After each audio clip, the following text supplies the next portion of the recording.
திராவிட model ஆட்சி ஏற்பட்ட பிறகு மாண்புமிகு தமிழக முதல்வர் அவர்கள் வடசென்னையின் வளர்ச்சியில் அவர் கொண்ட அக்கறையின் காரணமாக, அவர் தீட்டிய திட்டத்தின் காரணமாக இன்றைக்கு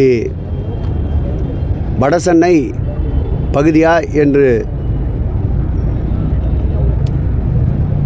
புருவத்தை உயர்த்தி பார்த்தவர்கள் இன்றைக்கு நெற்றி சுருக்கத்தோடு வடசென்னையா இப்படி வளர்ச்சி அடைந்து கொண்டிருக்கிறது என்று கேட்கின்ற அளவிற்கு பல்வேறு பணிகள் சென்னை பெருநகர மாநகராட்சி, தமிழ்நாடு மின்சார வாரியம், சென்னை பெருநகரத்துடைய குடிநீர் வழங்கல் மற்றும் கழிவுநீரேற்றங்கள் வாரியம், அதேபோல் பொதுப்பணித்துறை, அதேபோல் நெடுஞ்சாலைத்துறை, நீர்வளத்துறை போன்ற பல்வேறு துறைகளை ஒருங்கிணைந்து அதில் ஒரு சிறு பங்களிப்பாக சென்னை பெருநகர வளர்ச்சி குழுமமும் இது போன்ற இடங்களை மேம்படுத்துகின்ற பணியை மேற்கொண்டு வருகின்றோம். இன்றைக்கு முல்லை நகர், கண்ணதாசன் நகர் பகுதியிலே அமைந்திருக்கின்ற பேருந்து நிலையத்தை ஆய்வினை மேற்கொண்டிருக்கின்றோம். அதேபோல் எருக்கஞ்சேரியில் கட்டப்பட்டு வருகின்ற பழைய நூலகத்தை புதுப்பிக்கின்ற பணியையும் பார்வையிட்டிருக்கின்றோம். புதிதாக அம்பேத்கர் காலேஜ் அருகிலே அமைய இருக்கின்ற பேருந்து நிறுத்தத்தையும், குளிர்சாதனம் பொருந்திய பேருந்து நிறுத்த பணியையும் இன்றைக்கு பார்வையிட்டு வந்திருக்கின்றோம். அதேபோல் இங்கே கட்டப்பட்டு கொண்டிருக்கின்ற கல்யாண மண்டபங்கள், திருமண மாளிகைகள் இந்த ஆட்சி ஏற்பட்ட பிறகு சென்னை புறநகர் பகுதியில் 12 திருமண மண்டபங்கள் கட்டுவது என்று திட்டமிடப்பட்டு 2 திருமண மண்டபங்கள் இதுவரையில் திறந்து வைக்கப்பட்டிருக்கின்றன. ஒன்று கொளத்தூரிலே பேரறிஞர் பெருந்தகை அண்ணா அவர்கள் திருப்பெயரிலும், சந்திரயோகி சமாதி சாலையிலே அமைந்திருக்கின்ற திருவிக்கா நகர் பகுதியிலே அண்ணல் அம்பேத்கர் பெயரிலும் மிகச்சிறந்த பொருளாதார வசதி உடையவர்கள்தான் அது போன்ற திருமண மண்டபங்களை அணுக முடியும் என்ற நிலையை மாற்றி சாதாரண மக்களும் திருமணம் செய்து கொள்ளுகின்ற அளவிற்கு அந்த மண்டபங்களை கட்டமைத்து வாடகையும் குறைத்து இந்த 2 திருமண மண்டபங்களை மாண்புமிகு முதலமைச்சர் அவர் பொற்கரங்களால் திறந்து வைத்திருக்கின்றார். இந்த மாதம் 13ஆம் தேதிக்குள் மீண்டும் 3 திருமண மண்டபங்களை திறந்து வைக்க உள்ளார்கள். இந்த பேருந்து நிலையங்கள் இந்த மாதம் 10ஆம் தேதிக்குள் நிச்சயமாக மக்களுடைய பயன்பாட்டிற்கு அர்ப்பணிக்கப்படும்.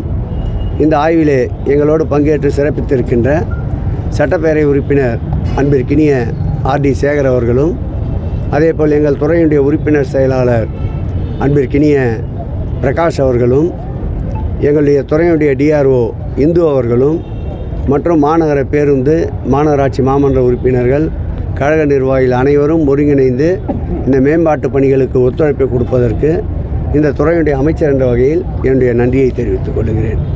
ஜீவா ரயில் நிலையத்துக்கிட்ட மேம்பாலம் கட்டிட்டு ஜீவா ரயில் நிலையம் மேம்பாலம் கணேசபுரம் மேம்பாலம் இந்த ஆட்சி முடிகிறதுக்குள்ளேயே அது முடிஞ்சிடும்னு எதிர்பார்த்தோம். இந்த ஆட்சி முடியும் என்று எப்படி நீங்களாக கணக்கிடுவீர்கள்? அதாவது இந்த 5 ஆண்டு இது தொடரும் ஆட்சி. இது நிச்சயமாக அந்த மேம்பால பணிகள் சமீபத்தில் நில எடுப்பின் காரணமாக பணிகள் தொய்வடைந்திருந்தது.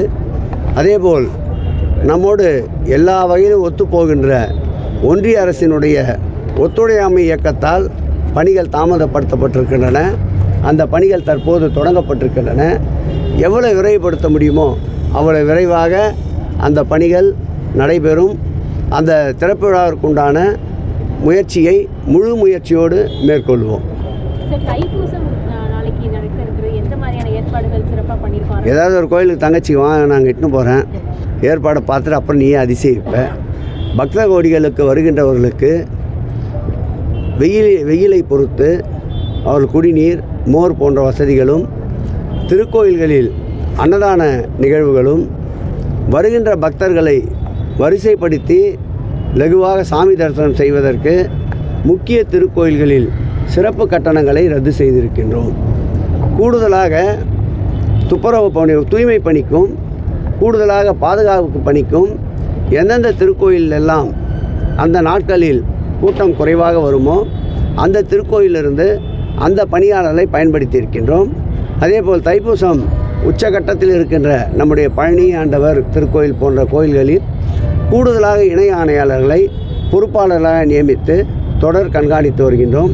பழனியில் கூட மாண்புமிகு தமிழக முதல்வர் பொறுப்பேற்ற பிறகுதான் இந்த தைப்பூசத்தில் தினந்தோறும் 20,000 பேருக்கு என்று உணவு அறிவித்து 4 லட்சம் பேருக்கு ஒட்டுமொத்தமாக இந்த திருவிழா காலங்களில் திருக்கோயில் சார்பிலே உணவளிக்கப்படுகின்றது. அதேபோல் முழு நேர அன்னதான திட்டமும் பழனி திருக்கோயிலே முழு நேரம் ஒரு நாளைக்கு இந்த விழா காலங்களில் 20,000 பேர் உணவருந்துகின்ற வகையில் ஏற்பாடு செய்யப்பட்டிருக்கின்றது. மருத்துவமனை அமைக்கப்பட்டிருக்கின்றது. ஹோமியோபதி மருத்துவமனை அமைக்கப்பட்டிருக்கின்றது. பேட்டரி கார் வசதிகள் ஏற்படுத்தப்பட்டிருக்கின்றன. சிறப்பு பேருந்துகள் ஏற்படுத்தப்பட்டிருக்கின்றன. அனைத்து பெரிய திருக்கோயில்களிலும் போதிய அளவு காவல்துறை ஆய்வு செய்து போதிய காவல்துறை அவருடைய பாதுகாப்பு வழங்கப்பட்டிருக்கின்றது. தீயணைப்பு வாகனங்களும் மிகப்பெரிய திருக்கோயில்களில் தயார் நிலையில் நிறுத்தப்பட்டிருக்கின்றன. அனைத்து திருக்கோயில்களிலும் முதலுதவி சிகிச்சை பெறுவதற்காக அனைத்து சிறப்பு அம்சங்களும் கொண்ட ஆம்புலன்ஸ் வண்டி நிறுத்தி வைக்கப்பட்டிருக்கின்றன. இன்னும் கூடுதலான தேவைகள் என்றாலும் அந்தந்த சூழலுக்கு ஏற்றாற்போல் அந்தந்த நடவடிக்கைகளை மேற்கொள்ள இணை ஆணையாளருக்கு எங்களுடைய செயலாளர் மணிவாசம் அவர்களும் ஆணையாளர் ஸ்ரீதர் அவர்களும் உத்தரவிட்டிருக்கிறார். தொடர்ந்து நானும் தகவலை சேகரித்து கொண்டு சூழ்நிலைக்கு ஏற்றாற்போல் பணிகளை மேற்கொண்டு வருகிறோம்.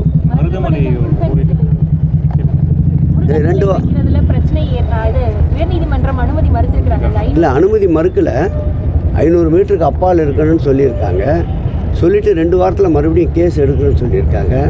மறுபடியும் ஸ்டீரிங் கமிட்டி போய் ஆய்வு செய்து சாத்தியக்கூறுகள் இருக்கான்னு பார்க்குறோம். தடைகள் பட வரும். அதை தாண்டி செல்வது தான் திராவிட ஆட்சியினுடைய எப்பொழுதுமே பழக்கம்.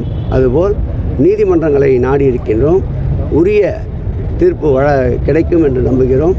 தொடர்ந்து நீதிமன்றத்தில் சாதக பாதங்களை தெரிவித்து நீதிபதிகளுடைய கருத்துக்கேற்ப அந்த பணிகள் மேற்கொள்ளப்படும். எதிர்க்கட்சி தலைவர் பேசும்பொழுது 4 தலைமையோட தமிழ்நாட்டில் செயல்படுது. முதலமைச்சர், துணை முதலமைச்சர், அவங்களுடைய மனைவி, அவர் மருமகன்ற அவங்களோட தலைமையோட செயல்படுது. வாரிசு அரசியல், குடும்ப அரசியலோட முடிவா இந்த தேர்தல் இருக்கும் அப்படின்னு பேசி விமர்சனம் பண்ணார். சரி, ஒரு மோடியை சந்திக்கும் போது அவர் பிள்ளைய என் கூப்பிட்டு போனார் கூட. அவ்வளோதான் பதில். இது அதிமுக கூட்டணி பலுவாக இருக்குது. இன்னும் திமுக தான் கூட்டணி கட்டமைக்கலை. இன்னும் குழப்பத்தில் தான் இருக்காங்க. கூவி கூட்டணி கூட்டினருங்கிறது யாருன்றது உங்களுக்கே தெரியும். நாங்கள் நின்ன இடத்துல நிலையாக நிற்கிறோம். அண்ணா சொன்ன மாதிரி எங்களுடைய ஒவ்வொரு அடியும் நாங்கள் அளந்தளந்து எடுத்து வைத்து கொண்டிருக்கின்றோம். மாண்புமிகு தமிழக முதல்வருடைய அரசியல் ஞானம் என்பது பல தேர்தலை சந்தித்தவர், 60 ஆண்டு கால அரசியல் பயிற்சி பெற்றவர். அவருக்கு எதை எப்போது எதை எப்படி காய் நகர்த்த வேண்டும் என்ற வித்தையை கற்றறிந்தவர். ஆகவே அவருக்கு கூட்டணியை பற்றியோ, கூட்டணி எப்படி அரவணைத்து செல்வது என்பதை பற்றியோ, தேர்தலை எப்படி நடத்துவது என்பது பற்றியோ யாரும் பாடம் எடுக்க வேண்டிய அளவிற்கு நாங்கள் இல்லை. தமிழக வெற்றி கழக தலைவர் ஆங்கில ஊடகங்கள்கிட்ட பேசும்பொழுது கலைஞர் அவர்களையும் அவருடைய உதாரணமாக எடுத்திருக்கிறதா சொல்லி பேசியிருந்தார். எம்ஜிஆர், ஜெயலலிதா அவங்களுக்கு கூட கலைஞர் அவர்களோட செயல்பாடுகளையும் என்னோட உதாரணமாக எடுத்துட்டு நாங்கள் செயல்படுவோம் அப்படின்னு சொல்லி. அதுக்கு உங்களோட பதிலையே பதிலாக போட்டுங்க.